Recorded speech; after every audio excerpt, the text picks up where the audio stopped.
This is Optometrist Building Empires, and I'm your host, Ankit Patel. Each week, we'll explore the journey of practice ownership and leadership in optometry. Join us for insights and strategies from the top minds in our field. This show is sponsored by My Business Care Team. My Business Care Team helps your office increase revenues, reduce costs, and reduce staffing headaches. Let's build your empire together. Today's guest is quite the entrepreneur, and he's going to tell us about a really unique way he grew his empire. He's an outstanding entrepreneur and an optometrist. He proudly carries on the practice his father founded in 1985, continuing a 40-year tradition of clinical excellence and community-focused care. Under his leadership, his practice has been voted best in Allen, Texas for 4 consecutive years. He has a full-scope private practice and started an after-hours eye care network that's empowering optometrists to bring specialty eye care after clinic hours, instead of sending patients to the ER or urgent care. He's owner and optometrist of Allen Eye Care Center. Please welcome Dr. Brooks Wood. Brooks, welcome. Thank you so much. You have a really unique business and how you grew your empire. But starting off with our main thesis is, what was the most important thing that helped you grow your empire? So I think the perspective, experimental growth. So many entrepreneurs were our own worst enemies, and just starting something, getting it off the ground, not worrying about, is it going to fail, right? But experimental growth is, we're going to try something, we're going to do our best, we're not going to be afraid to fail, and we're just going to continue to refine until we hit our rhythm. Yeah. And so tell me a little bit about what that means. Can you give me an example of how that that's guided you through some tough times? Oh, absolutely. Taking over practice of, 36 years at the time. I mean, it's a large ship that's, going a certain direction and has a lot of good things going for it, a lot of great reputation in the community, but still has a lot of opportunity for growth and connection as eye care, especially optometry, just continues to expand our scope and really, not being afraid to get into myopia management, get into fitting specialty contact lenses. But furthermore, even getting into the after hours emergency space is probably my biggest experimental growth that I've personally taken. And could I tell you a little bit more about that? Yeah. Actually, I'm curious because what made you want to drive that growth? It's like, what was that impetus behind trying that? You could have easily said, "Hey, I've got a great practice. Why don't I just keep coasting?" Right. So what Yeah, made you want to grow? absolutely. One, it was those Monday morning patients that came in that said they had no other place to go. And so they went to medical facility, ER, regular urgent care. Of course, a large majority of those do not have an eye care professional readily available. And they either did not receive any treatment, they just got the go see your eye doctor on Monday, or they received treatment that the medical professional was doing their best with the equipment that they have, right? But because they don't treat eyes all the time, it was just one of those scenarios, say like an iritis that, got treated like a basic conjunctivitis. And then by Monday, now they're in a world of pain, possibly, some permanent vision damage or loss. And I just really felt like, okay, we got to figure something else out here because we can do better. And that's really where my experimental growth with after hours and weekend emergency eye care began. Yeah, and I think there's an underlying assumption there that we hear in a lot of our guests is, hey, it's about the patient care first. Oh, And absolutely. so what I'm hearing is you saw that need from your patients having issues, like really potentially serious issues, and Yeah, saying like, you know what, I'm gonna try this. It's because most doctors are like, I'll just give you my cell phone over the weekend, we'll figure it out, or I'll come in sure. if I need Yeah, to. But yeah. talk to me, why not just do that approach? Why not just have like a partner referral company that may see you on the weekends, or come in, give them cell phone number? Like, tell me how your network bloomed and why this particular setup. Yeah, the need is actually really great. What I got from patients was that I actually had given them my number. My dad and the other associate had given, um, their numbers. It was even on our, after hours call, we would, or voicemail, right? We would rotate call, and they wouldn't reach out to us. They were just, I guess, trying to be respectful. You have families, you've got something going on, or, oh, I just kind of figured that, the ER could probably do good enough until I could come see you. And unfortunately that wasn't the case. So, um, having that branding, urgent eye care, communicates that we're ready, we're equipped, we are passionate, and have made ourselves intentionally available to serve these people, in those moments on nights and weekends.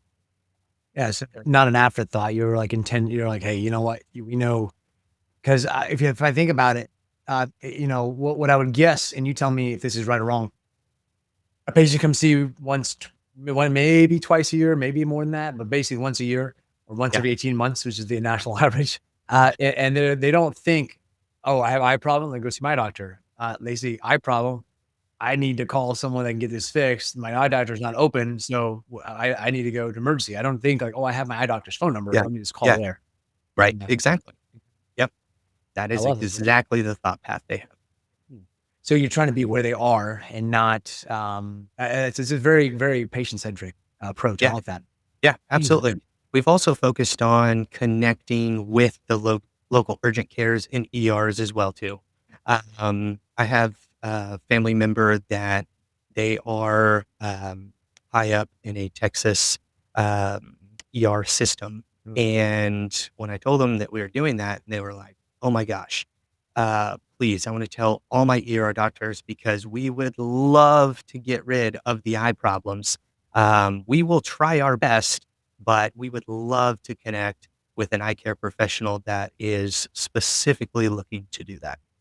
That's And great. and when I heard that, that just put fuel on the fire, and, that's a major connection that we try to do for each of our urgent eye care locations. Okay. And we're going to talk about a little bit of blocking and tackling in a second. But what did you run into as you were growing this? What did you run into that you didn't expect? One, the quantity of need, right? I mean, this was blue ocean, kinda how many people are out there, did a lot of research. According to some general statistics, there's about 2 million eye issues that are billed for, in ERs every year, according to some, insurance statistics. So I knew it was out there, right? But it was like, okay, what are we gonna find? What hours do people need? Uh, and also just how do we support the eye doctors? How do we support the locations to really make this as smooth as possible? And it's reasonable that a lot of eye doctors, they're, going as fast as they can, 8 to 5, to take care of as many people as possible. And they know these after hours patients are there, but they're hesitant because of just the extra admin, and you're not gonna be able to get um, an associate, not an associate, but a staff member to come in after hours and do the normal paperwork for you, and all the other steps like booking the appointment, collecting the payments, is insurance involved? There's so many more steps to seeing a patient. As doctors, we would love if it was just like, "Awesome, let's show up, do what we love to do, care for the people, and then go home," right? And that's what urgent eye care we've created, is that we will take on all of the admin, so the doctors just get to show up and be the doctor.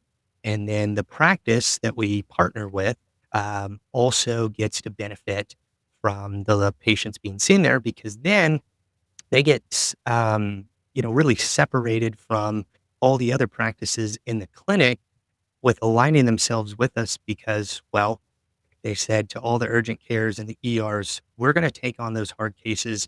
we're ready to go. We're passionate about this.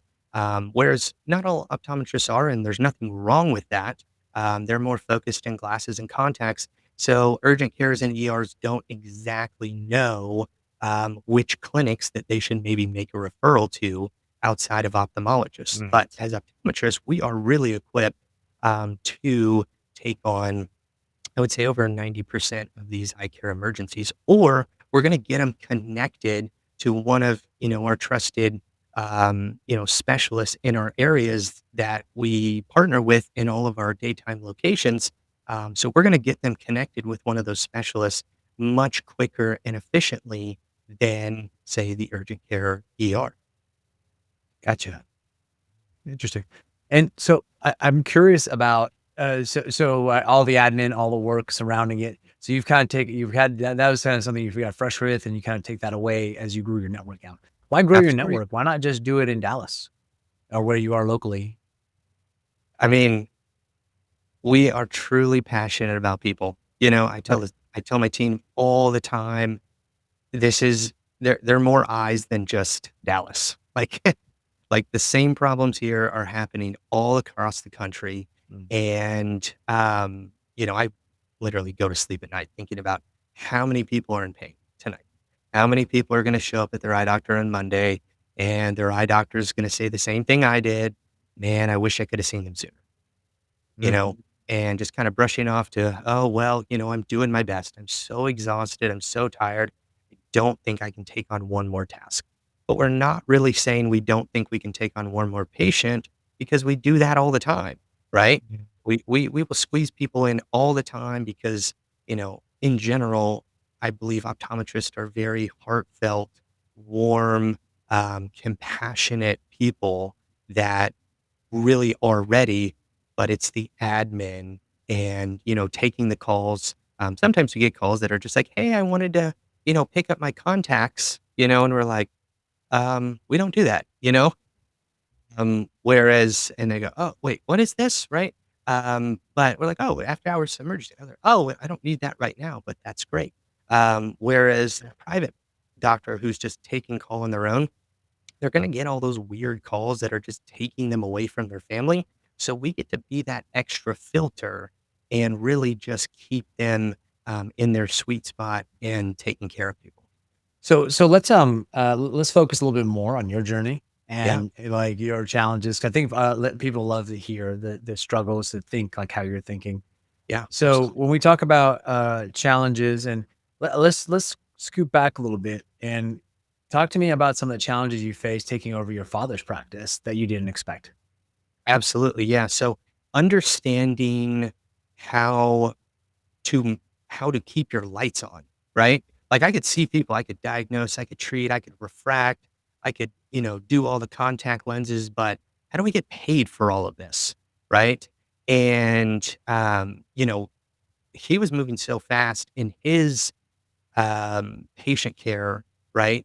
And it was mostly under the managers at that time, but I had no idea how to even help the managers when things were going wrong, right? And they were Yeah. looking to me as the business owner. And then I would talk to my dad and he's like, "I haven't done that in a long time." And it was just kind of this, great, I'm seeing patients, but I think we're falling short on the dollar capture, which was ultimately capping how well we could take care of patients because, yeah, if you're not taking in money, you're not updating your equipment, you're not having the proper staff coverage that you need to run the test, to answer the phone, to make a good pair of glasses. And so you can really weaken yourself if you're not able to manage the managed care model that is, in the United States. So, tell me a little bit about any kind of challenges or how you're facing the challenges of staffing and reimbursement issues at your office now. Like, what specifically are you doing to try to combat that and work through that? Absolutely. So, focusing on efficiency, using that experimental growth mindset, um, things like Weave. Weave's a big communication tool for us. Our EHR. going from paper to EHR.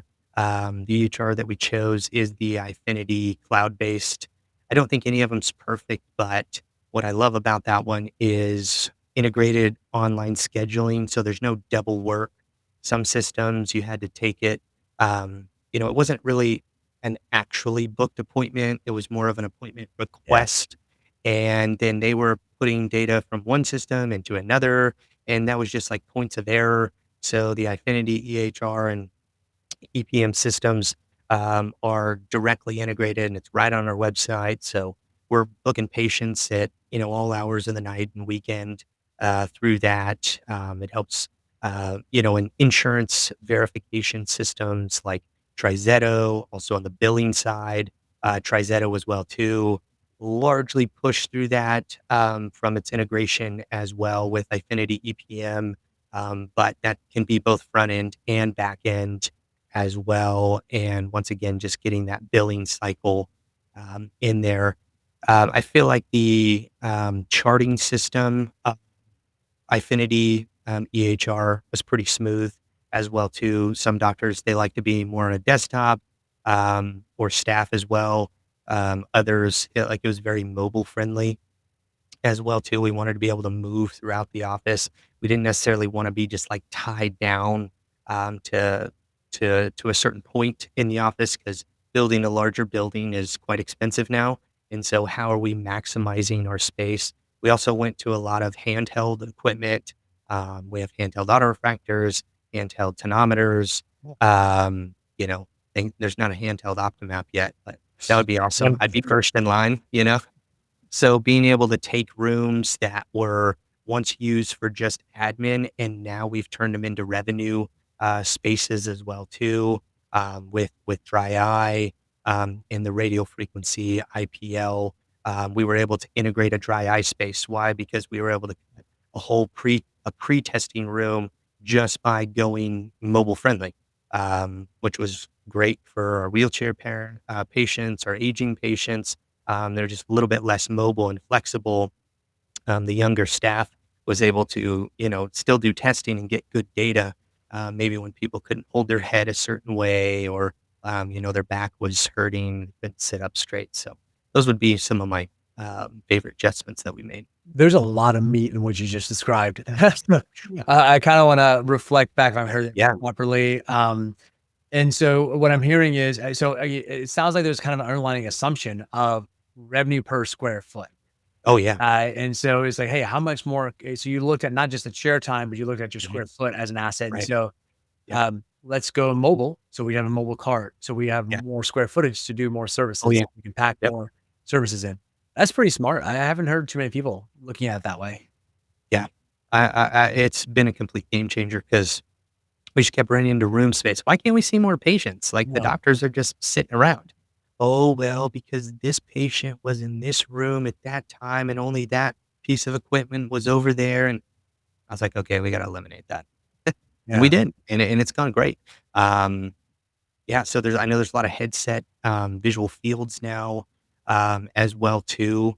We'll probably be looking at one of those. Ours is, still currently running, and it is not interfering with our current space right now, but that's probably the next one to go mobile as well too. And I know a lot of doctors are really liking their um, Visual field. VR visual fields, color Yeah. testing, all of that. So that's probably on the next one. That's really cool. And I heard a lot of automation in there as well Oh yeah. with like your software. So you reduce a lot of admin time. So Oh yeah. yeah. I mean, copy and paste is your most powerful tool for your staff. Yeah. All like a lot of communication templates for when their glasses are ready. They need to stop retyping that out. It's way too Yeah. slow. It should be copy, paste, send. Paste. Like, if it's more than 3 clicks, it's too much, Mm. you know? So I mean, that saves hours of just that churn of, and we even update when their glasses are in process, right? We're getting feedback from our labs. And because if it's over a certain time, we found that patients start to get a little edgy. And so we go, okay, if we get this feedback saying it has to be redone for any reason, we're sending this template out, right? Giving patients a heads up. Or if something was delayed in their contact lenses, we're monitoring our partners like Marlowe and let's see, Johnson and Johnson, the shop app, Airbnb, all of those, right? Those platforms. So if employee A, their job is monitoring this. If they see, any type of error in the flow of getting the patient their products, then okay, we need to be sending out this template, making sure they're updated, not free texting, hoping that employee one is going to say it as good as employee two, or the Mm, person who's been here 10 years is going to say it as good as the person who's been here for 2 weeks. So all those things really, really cut down just the churn of that day to day and avoid employee burnout. That's a big yeah. thing too. Just making their lives as efficient as possible helps you retain employees, which cuts quite a bit of employee costs. Yeah. That's That's a really interesting. I love a lot of what you said there. There's a lot of good insights there. So hopefully, folks, I'll encourage folks to reach out to you after the podcast. I'll leave you contact information if they have some questions. Because I haven't really heard too many people talking about revenue per square foot as Yeah. sort of like an underlying metric to optimize. So that was kind of cool. Um, let's talk a little bit about what you're excited about in the future. So I want to talk to you a little bit more about what you're excited about the after hours network as well Yes. as anything else you might be excited about. So let's start off with what you're Yeah. excited about in general for optometry, and then we can talk about Okay. what you're excited about for yourself in the future. Excellent. Yeah. I would say the most excited I'm focused on right now is the anterior segment ocular surface disease space. I feel like we've been so stuck in drops, Mm. right? Or pills, nasal sprays, right? It was just this lifelong, diagnosis that there's no coming back, right? And that is, I just see the patient's face, downturn. Like, what? I'm gonna have to be this for the rest of my life? They're thinking, "Oh, cool. We're gonna get rid of this feeling, and then it's gonna be gone, right? Like a pink eye." And like, no, this one's not going away, right? You're gonna be on this Restasis, this Sidra, this Sequa, really for the rest of your life. And if you come off of it, all that pain and those infections that were showing up before, they're all coming back. And and that was just really, really heavy on the patient.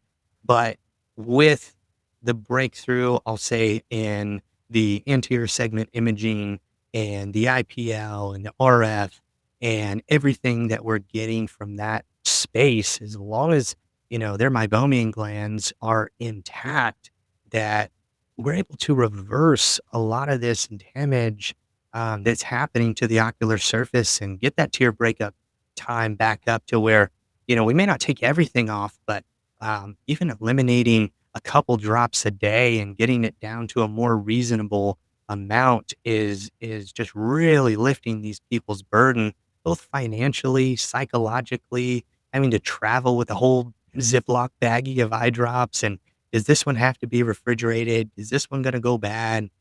And just hundreds of dollars that they're spending. And we're really seeing that. So that's from a private practice standpoint and just as an optometry as a whole perspective, that is definitely what I'm most excited about. That's cool. And what about yourself? What are you excited about for your growth? And yeah, and I don't want to put words in your mouth, but yeah, tell Yeah. us what you're excited about. Yeah. You personally. I'm personally excited for just supporting optometry as a whole on a national scale, Yeah. right? When building this network of urgent eye care, because urgent eye care is not only supporting that after hours need, that outside of the 8 to 5, right? But what we're seeing also from urgent eye care is that it is then building the practice. So if someone comes in, let's say they have a corneal ulcer, they were, and the underlying problem is that their eyes were too dry. They should never been in a monthly lens, and their meibomian glands are dying. Well, they're coming back. Then they're going to be lifelong patients because you literally saved their eye from that corneal ulcer taking over the weekend. And two, then you're going to be able to take care of the underlying problem you're going to be able to treat and save those meibomian glands and save that ocular surface. So the private practice is going to benefit from that.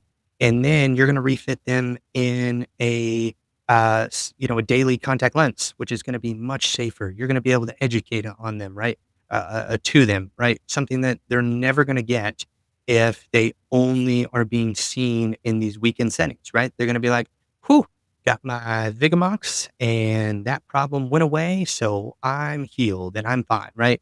Whereas if we're connecting them with a practice, with an eye doctor that is going to treat the active problem, the underlying problem, and set them up for future success as well, too. Um, that's really what I'm most excited about in elevating optometrists in the medical community.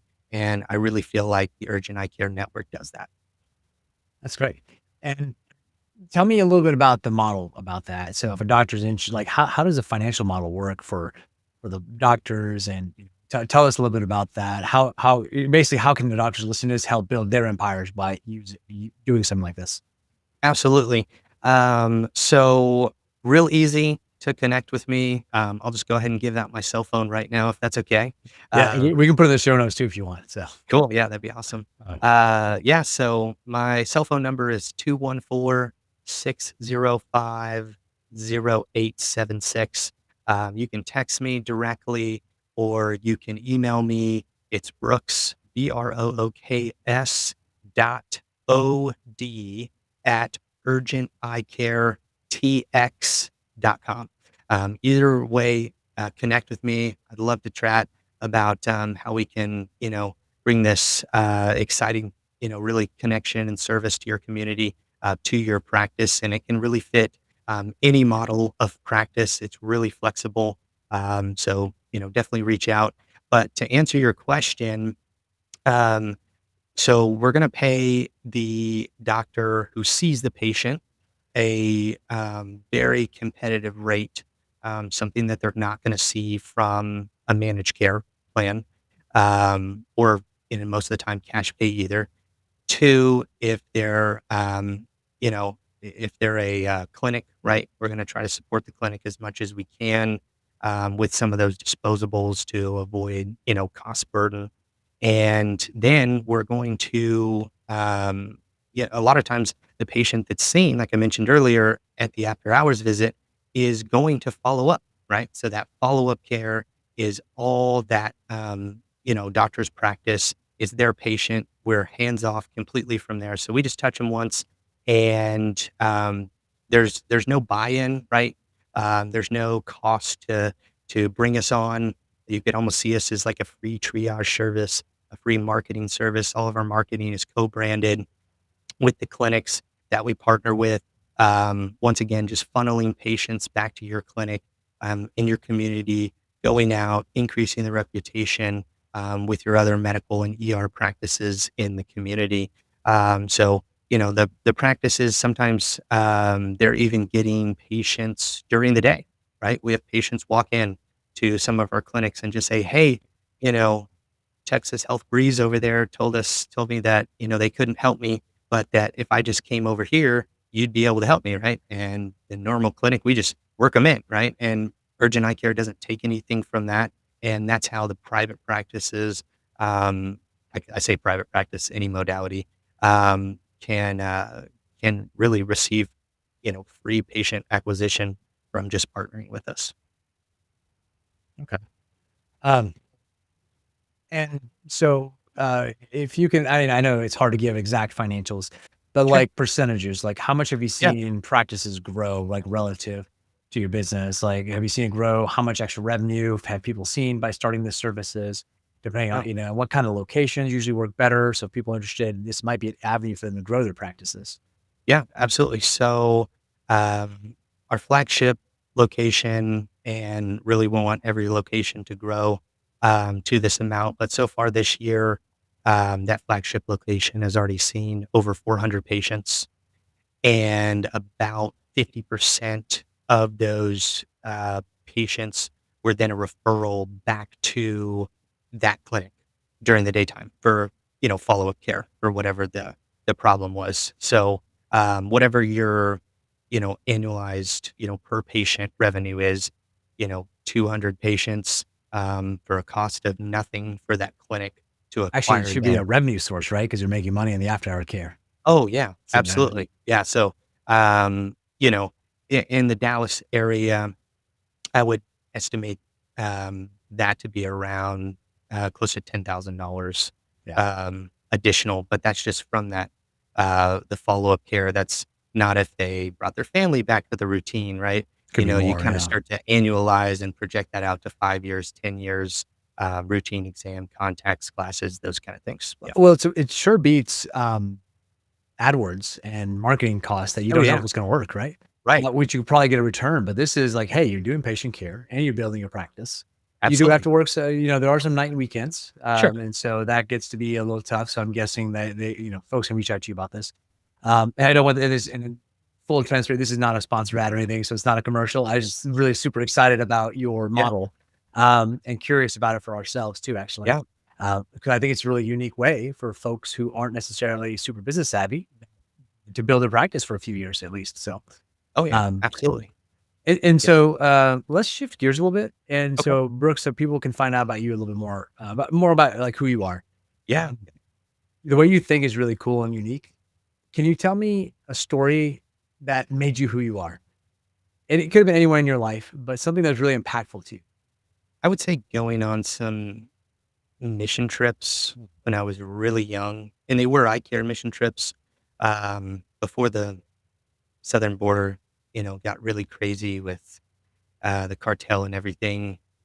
Um, we would go across the border, take a lot of donated glasses, and go to some other underserved, uh, communities, right? And just to see how much life happens through people's eyes, right?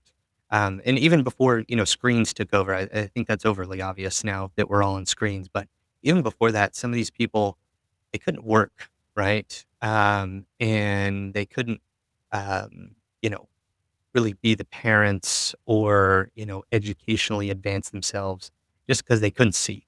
And for my 8, 9, 10-year old self, that was, you know, living in Dallas, that was just, pardon the pun, eye opening. And it's always made me very grateful for the vision that I have, the vision that I can help other people have, and just deliver that instantaneous care. And I think that's where, I've always been the bring the eye care to the people, right? Just like my dad was, in another country, like, we need to do that here too, right? There's a gap in care. Like, there's lots of gaps in cares, but unfortunately, I can't travel around the world all the time. But, if each and every one of us is doing as much as we can in our communities, right? And, very passionate about private practice, but I just felt limited. I felt like I could give more, and that's why I'm so passionate, about private practice and serving my local community, but also urgent eye care and helping other doctors, because I feel like each doctor truly does have a passion for their community and just supporting people to be able to make that happen, right? We all need more. We all need more on our team, right?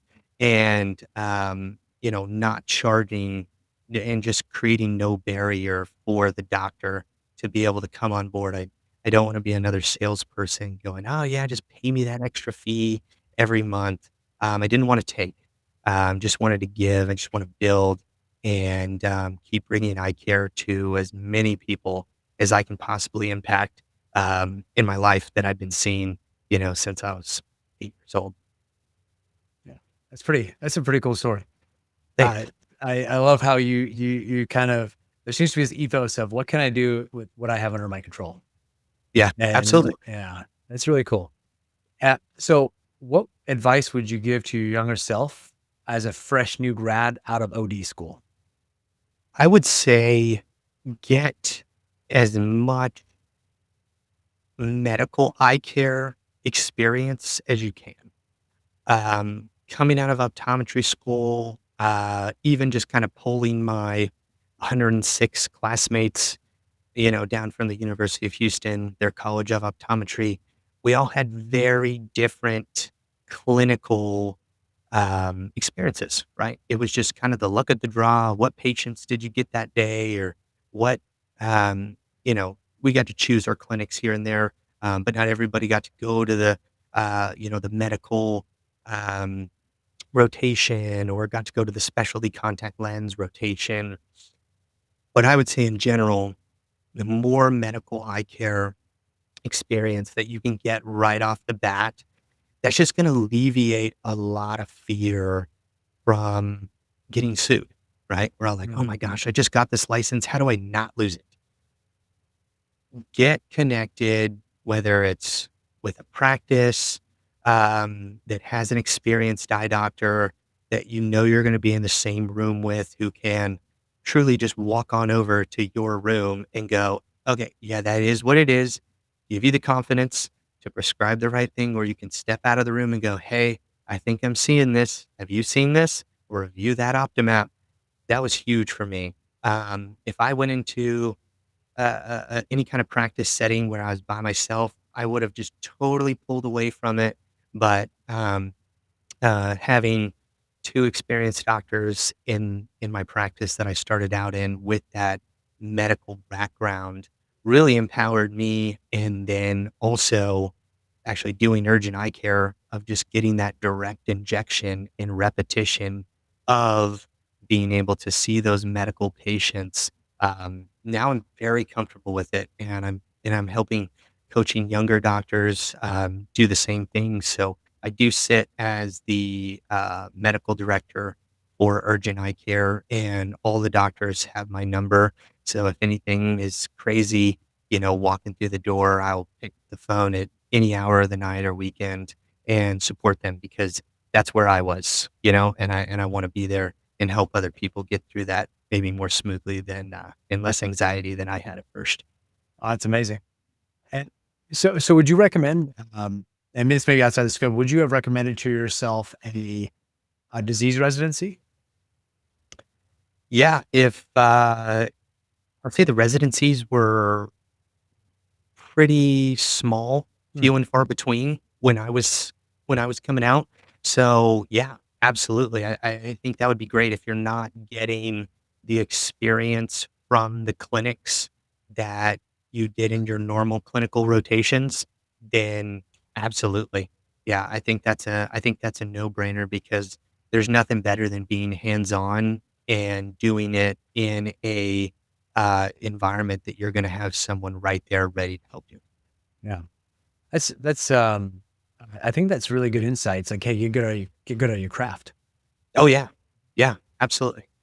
Yeah, Cool. soft contact lenses, hard to get sued from. Glasses, hard to get sued from. Specialty contact lenses, I'll say the same thing as well too. Binocular vision, really hard to get sued from.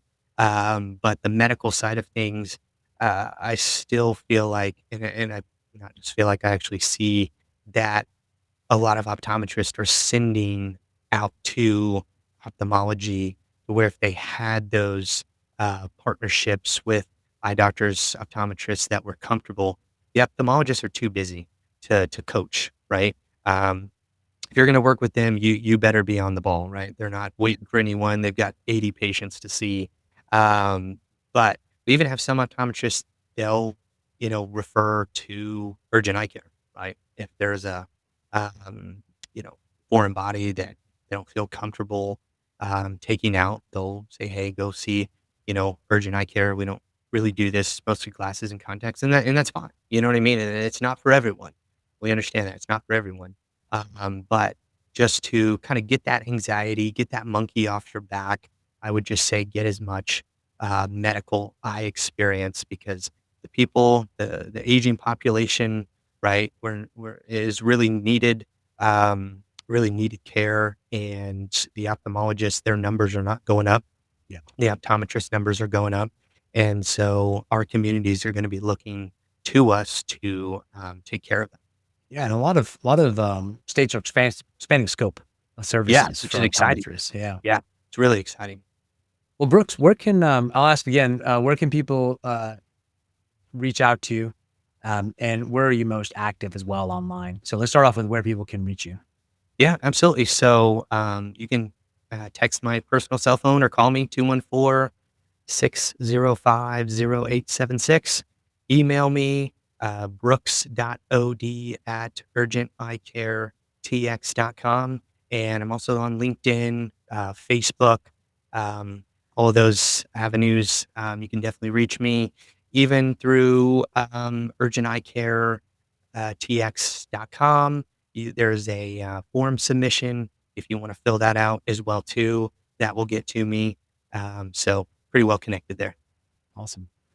Well, Brooks, it's been a good conversation. I really enjoyed learning about your business model. So Thank you. thanks again, Dr. Brooks Wood, for being on the podcast. Appreciate it. No, thank you. And really look forward to just continuing to connect with your network as well too. We've really enjoyed keeping up with your podcast. Well, thank you for that. And thank you, audience. If you learned something or laughed, share the podcast or the YouTube channel with a friend. And make sure you hit the subscribe button so you never miss an episode, whether it's on YouTube or on the podcast format. And if you see the HubSpot link in the show notes to book a meeting, I'll send you a free copy of my book, which is called Optometry Redefined. And so thank you again, Brooks, for being on the show. This has been another exciting episode of Optometrist Building Empires. We'll see you next time. That's a wrap on another episode of Optometrist Building Empires. Thanks for joining. For show notes and more, visit buildingempires.live. This show is proudly sponsored by My Business Care Team. My Business Care Team was born out of staffing challenges my wife and I faced together, managing multiple optometry locations. We refined our approach at Classic Vision Care and now offer our expertise to others. If you're experiencing challenges with staffing and you'd like to set up a discovery call, we'd be happy to help you and connect you with the right resources. We'll see you next time.